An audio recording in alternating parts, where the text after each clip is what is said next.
before that, we had a whole series on parenting and kids. And we're going to kind of stay in that same vein just a little bit. We're going to talk a little bit about family, but we're going to switch it up. And I'll start by asking you this: who are you in your home? Okay, and it's not just going to be about your home and your family, but we're also going to talk about your church home and your church family too. So you can apply that. So who are you? Who are you in your home? Who are you here at church? What's your reputation at home? What's your reputation at church? And today I'm going to share 4 possible roles that you may be filling in your home or even here at church. Now I'm going to say this is not an exhaustive list. My real hope is that this creates some conversation within your families. And like I said, I'm also going to talk about these roles within our church. But these roles, I got 4 of them. We have the worker, the worshiper, the witness, and the wrongdoer. Those are our 4 roles that we're going to talk about. And we're going to look at 2 passages, and they both are happening at this man's house, and his name's Lazarus. Okay, now if you don't know who that is, Lazarus is a close friend of Jesus, and Jesus has become a close family, friend. Lazarus has sisters, and there's a day that Jesus raises Lazarus up from the dead. Pretty good family friend, I would say, So let's look at the first passage here. It says, as Jesus and his disciples were on their way, he came to a village where a woman, her name's Martha, opened her home to him. She had a sister, and her name's Mary, who sat at the Lord's feet and listened to what he said. So just picture that. Jesus and his disciples, they're going to their good friend's house. Martha comes out. She, greets them. She welcomes, them. She brings them into the home. And I just picture they're all sitting around, right?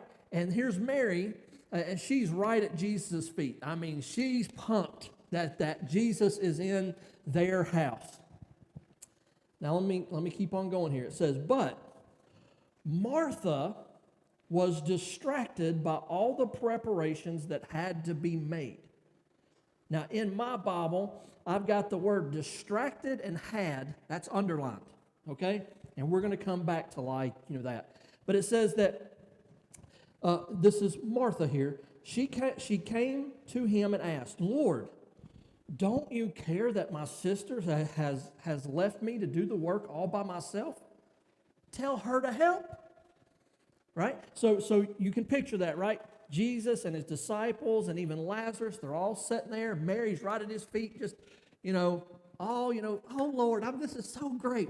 And Martha is running around, and she's, probably handing out drinks and got something on the stove. And I mean, she's taking care of all of the other stuff.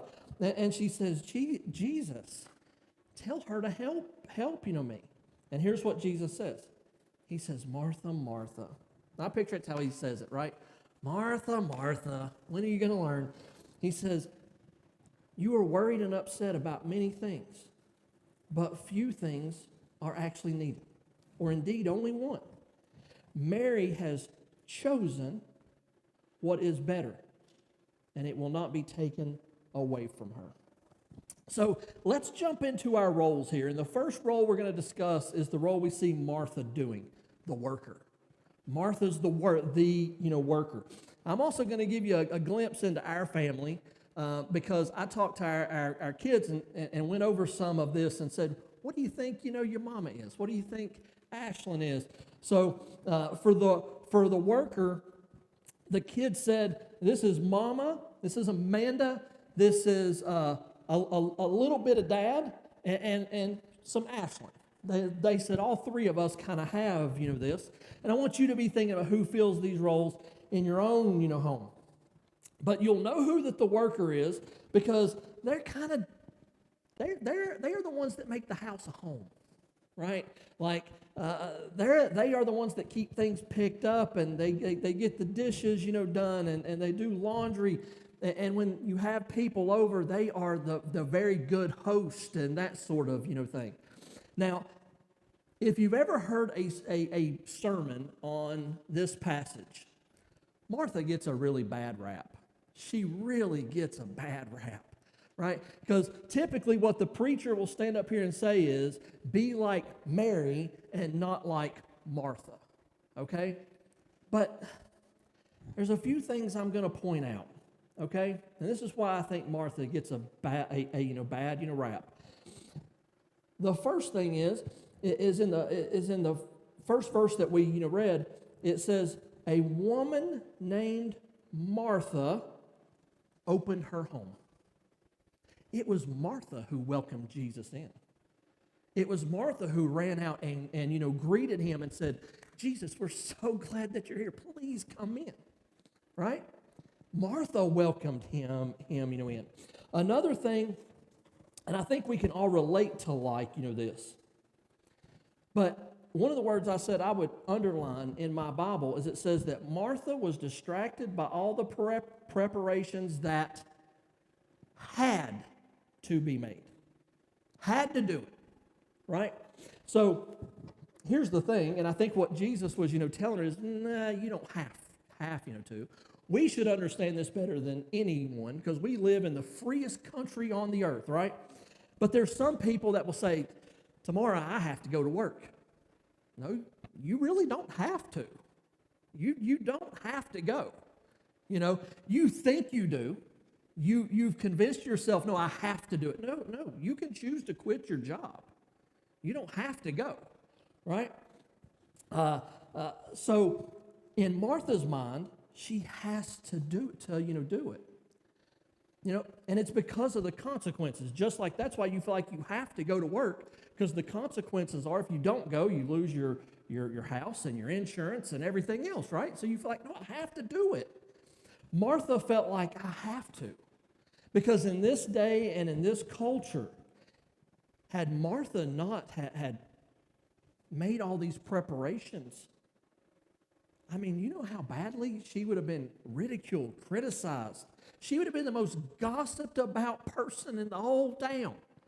You hear Martha, she had Jesus. Yeah, a rabbi in the house and didn't even make him dinner. Can you believe that? That's the way it would have been. And I truly believe Martha wanted to sit at Jesus' feet. And the reason I believe that is she says, Jesus, please have her help me. I want to get this done. So I think Martha gets a bad rap. As a matter of fact, talking about you have to. I was at a church once and came in, and there was a lady that was so upset, so tore up. And this is kind of like how it applies in church. She was so tore up. And we were talking to her, and we said, why are you so upset? She goes, the printer's broke. I can't get the bulletin done. And we said, it's fine. It's fine. She's like, no, I'm going to drive home. I'm going to print it there. We said, no, don't. It's fine. She said, I have to. Why do we have to? He's like, we're fine. If we don't have the bulletin, we will survive. Church will still happen. But she was thinking, no. But there was a person that told me they wanted their, birth, day, there. And if I don't have it, they're going to get mad, and people are going to. It's just easier to do it, right? The other word I mentioned there is distracted. How many times do we do that? We get distracted by things that are not really all that important, right? I'm bad about this, especially in church. I am really bad. And I really think our leadership team can probably attest to this, but I will get bogged down in some of the details of things that really, it doesn't matter, right? But so what I'm going to do with each of these roles, I'm going to tell you, there's probably better words, but I'm going to give you some praise for each one and a caution for each one of these roles. But praise for the worker is, we need to understand that the worker frees others up to do some of the other roles, right? It's really nice I tell Amanda, one of the best feelings in the world, I don't know if anybody else feels this way, one of the best feelings in the world is when you come home and you're thinking, man, when I get there, I got to do this. And you come home and the house is just perfect. Dinner's made. And you're like, whoa, I don't know, that gives me warm and, fuzzy feet. Take note of that, so you can make that happen more. But it's the worker who makes things comfortable. They make that house a home. And they are a good host. And I'm talking about a good host for Jesus, because they tend to be the organizers and the planners. They are what makes it kind of, I don't want to say possible, but easier to include and bring Jesus into the everyday life of the home. But here's a caution. Workers, don't get so caught up in the tasks that you neglect what's truly important. And that's Jesus and that's family. And I know Amanda helped me with that. We were kind of talking about it the other, day. We were talking about, we have, and I think I've said this, we have like different definitions of what a clean house is. I'm like here, Amanda's, here. I remember once when we were first, married, Amanda cleaned the house, and I wasn't trying to be rude or anything. I said, you cleaned it? Really? And I'm like feeling the top of the door, for him. I said, no, there's dust here. She's like, no, I don't clean all that. But I was telling her just the other day, that was one of the things that I remember in the Army I didn't struggle with at all, is the details and the cleaning. A lot of guys struggled with like that. I was like, this is the way I grew up, man. My mom could have been a drill sergeant, because, I learned that. But I know once I was maybe complaining about the state of the house, and Amanda just said, it'll have to wait. I'm spending time with the kids, with the kids. I've got something more important than the house. And that's a good thing. That is one of our cautions. Don't get so caught up in the work that you neglect what's truly important. And the other thing is, don't expect others to find the same joy in your work as you, or to look at the work the same way as you. They may not look at it as they have to do it, right? And don't put that expectation on, them. The way that a worker in the church is they are serving. They're always willing to lend a hand. They are first to sign up for things. And they do things that you never know about, right? Like they go to the store and they clean and they mow the yard, and and it's kind of like this. If do you ever feel like, man, I sit, because Jay said everybody kind of sits in the same seat, and it made me think of this. Have you ever thought, yeah, I sit where I sit because I've got a magic seat here. I've got a magic seat because every week I do the communion, and I leave my communion cup there. I should have a pile of them, but if I set it on that seat the next week, it's gone. It's cleaned up every week, right? Well, obviously it's not magic. We have workers. We have people that come in and they do those little things, right? It's not magic that the grass always looks nice. No. We have people that come in and they mow it every week, right? There's all those sorts of things. So let's move on to the next role, which is the worshiper. And obviously that's Mary. And you just heard about a time when she sits at Jesus' feet. But let's look at another passage. In John it says that Mary, this is a whole other day, okay? This is a whole other time. Lazarus has been raised from the dead, and Jesus and his disciples, they are all at Lazarus' house, okay? And probably celebrating the fact that this guy's been raised up from the dead. But here's what the verse says. It says that Mary took about a pint of pure nard, and I have no idea what nard is, but she took a pint of it, and it says it's an expensive perfume. And she poured it out on Jesus' feet and wiped his feet with her hair. And the house was filled with the fragrance of the perfume. So on 2 occasions, we see Mary worshiping, right? At one time, she's sitting at his feet. This time, she's literally washing his feet with this perfume called nard. And you will know the worshiper in your home because you probably catch them, I don't know if that's the right word, but you catch them praying, or they're in their Bible, or they're bebopping around singing worship songs like nobody's watching, right? I think, and in our home, we all said, that's Riley. That's Riley. I bet every one of us interrupt her Bible time every single week. You know, every time I go in there, she's got that Bible open, reading something. That's a good thing. But that's how you typically know who the worshiper is.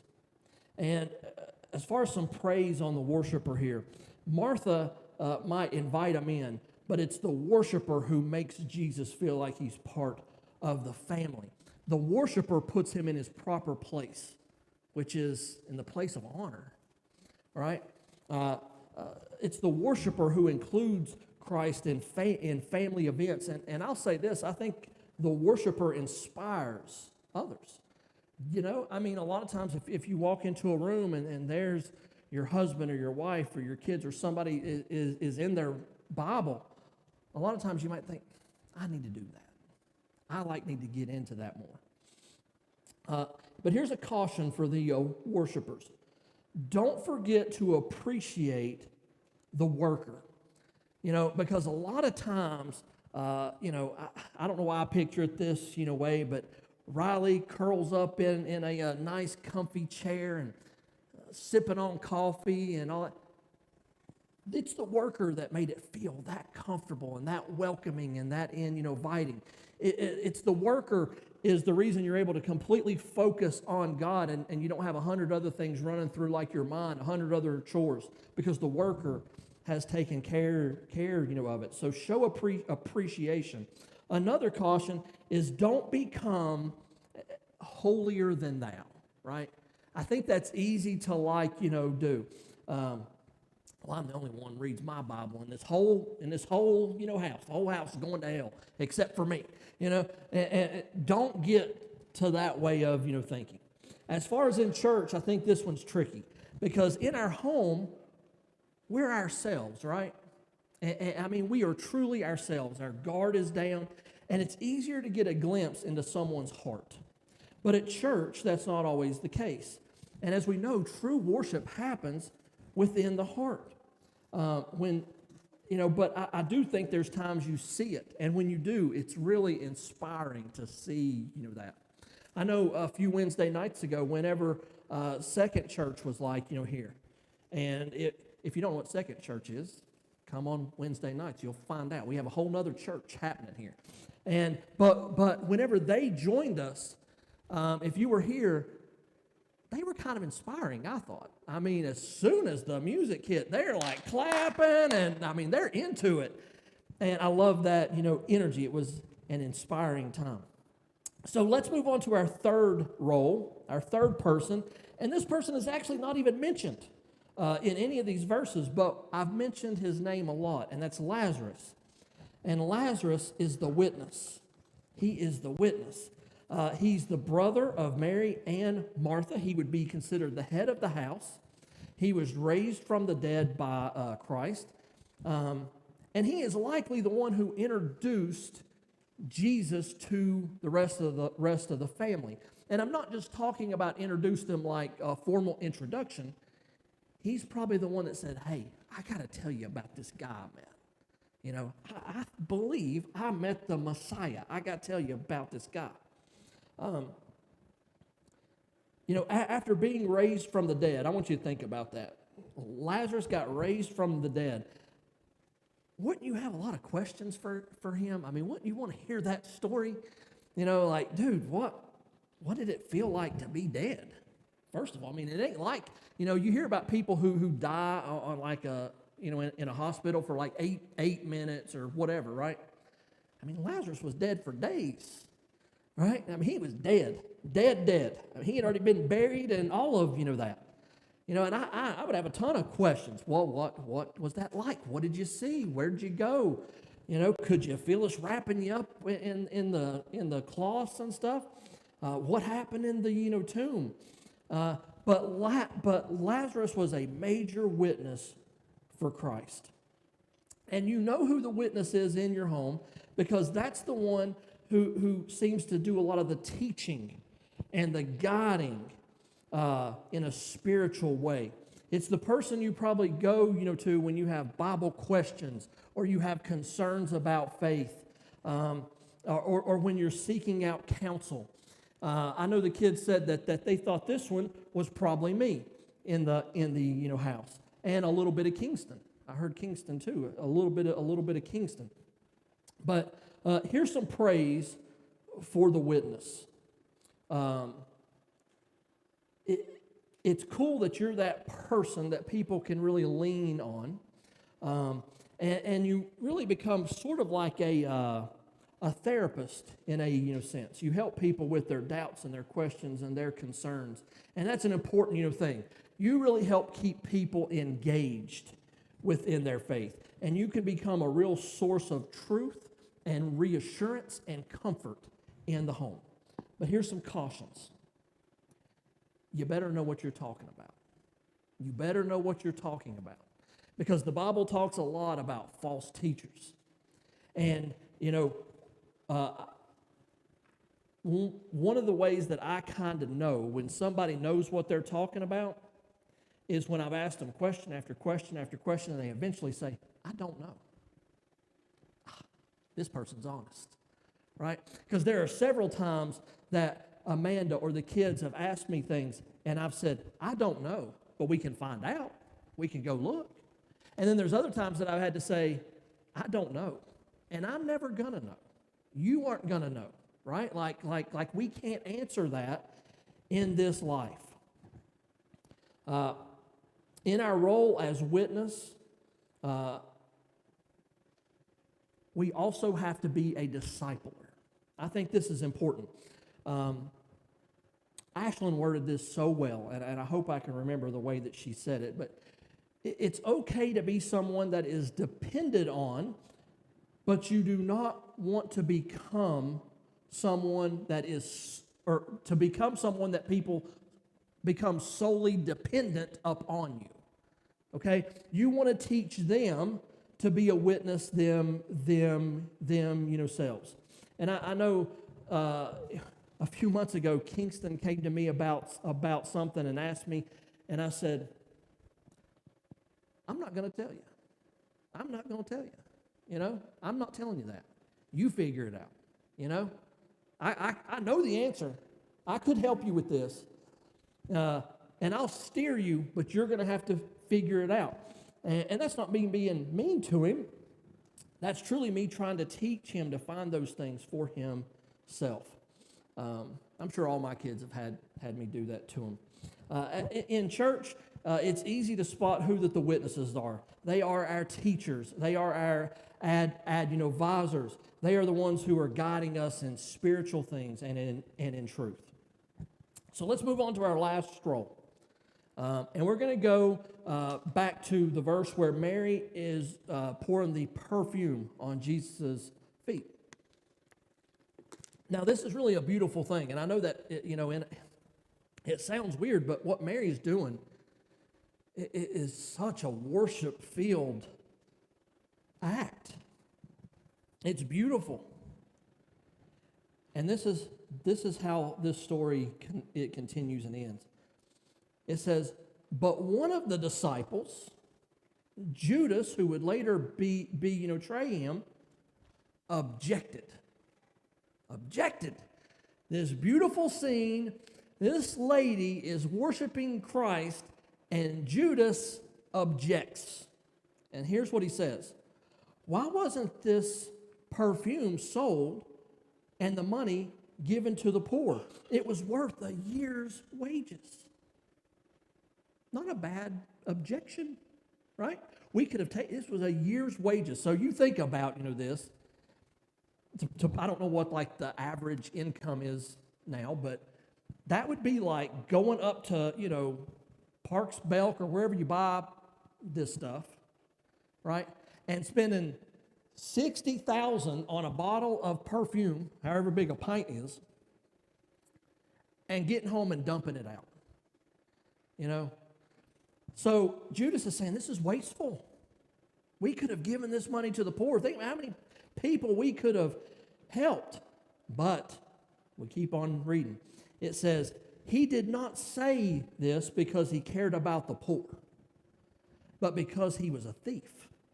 And as keeper of the money bag, he used to help himself to what was put in, to it.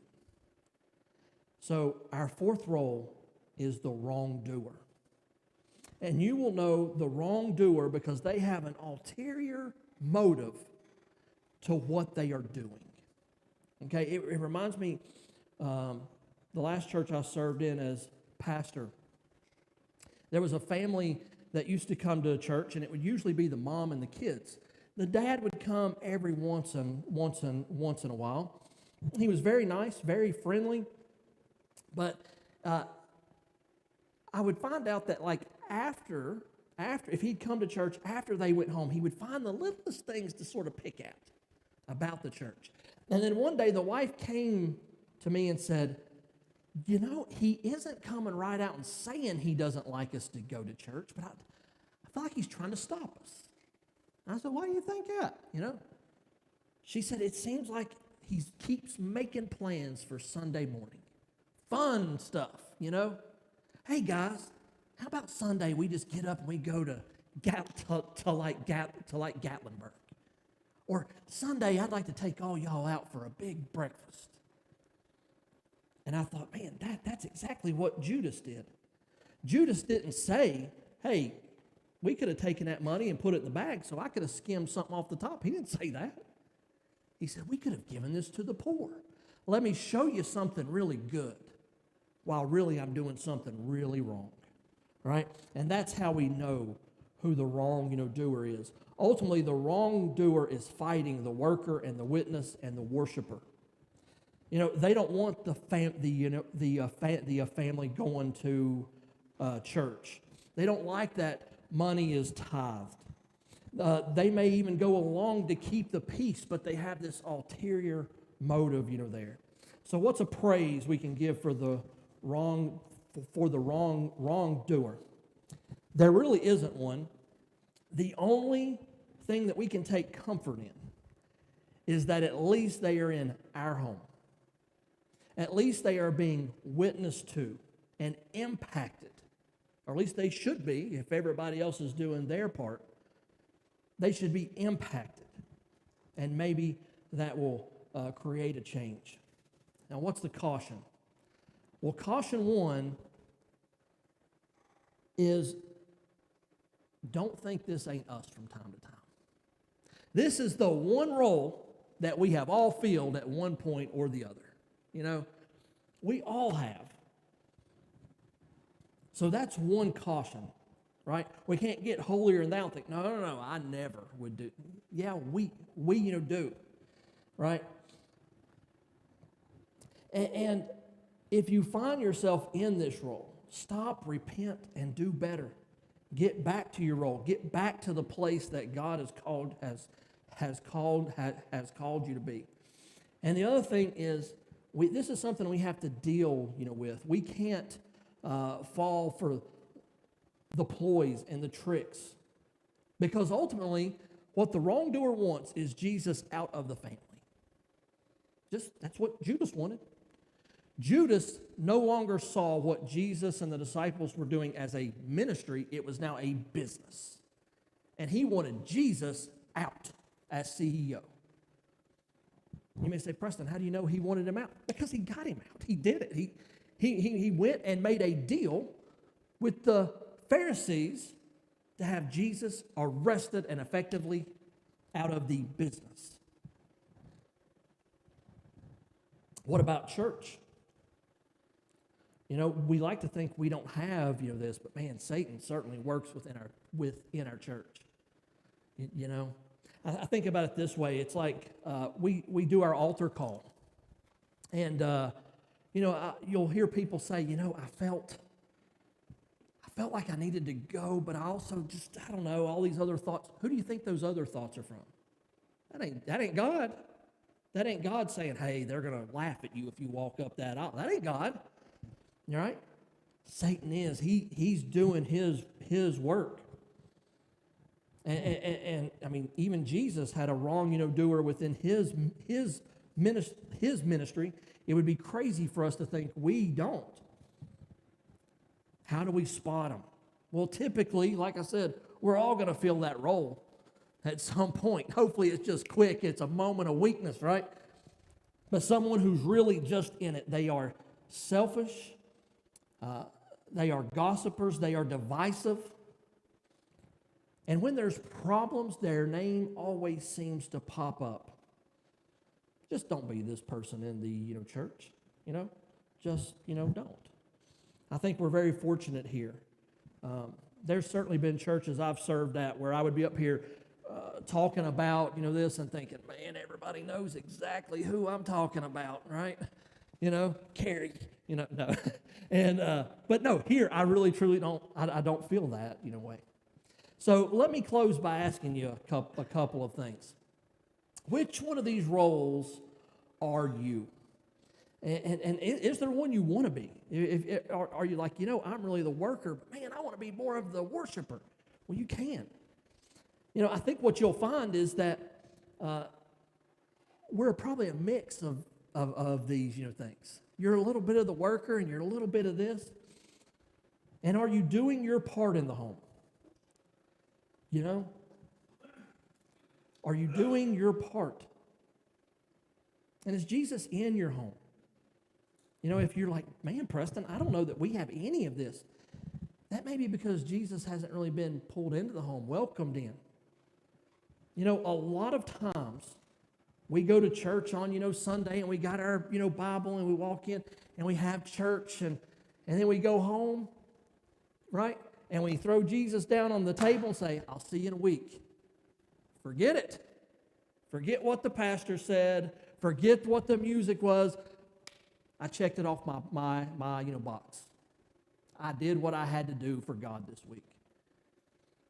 And Ashlyn brought up, can you imagine if we did that with like our families? Right? If Kingston came to me and said, Dad, I really need your help. I really need to talk. I'm sorry, son. I done gave you an hour earlier in the week. You're going to have to wait. Right? I'm done with you for the week. What kind of relationship do you think we would have? And then how about church? Are you doing your part? Are you happy with your role here in the church family? Or is God calling you to more? And I would tell you to pray about those questions and whatever other questions or thoughts that God's putting on your heart. Pray about those. And if there's something that is on your heart, things you are praying about, let me know, and I will join you in it. But let's all think about our roles. And like I said, this isn't an exhaustive list. I'm sure there's other things we can throw in. But whatever you're doing, I hope that you're impacting your family and your church for Jesus. If you would, please stand.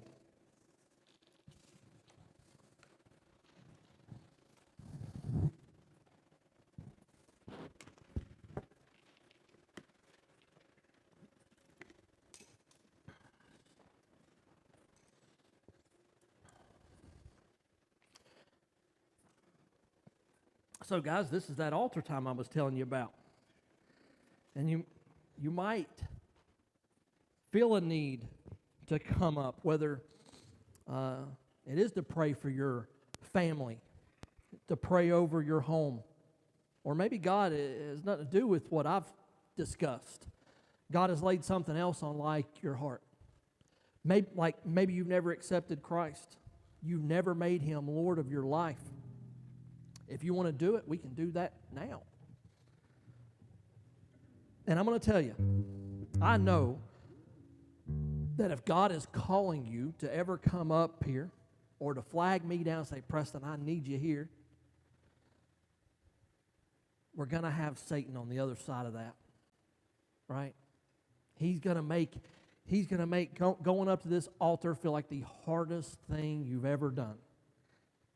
He's going to give you every excuse to not do it. He's going to give you every excuse to not speak up. Don't listen. Block that out. That's the wrong, doer. That is the wrongdoer objecting to you worshiping God. Don't let that wrong, doer win. Whatever need that you have, the altar is open.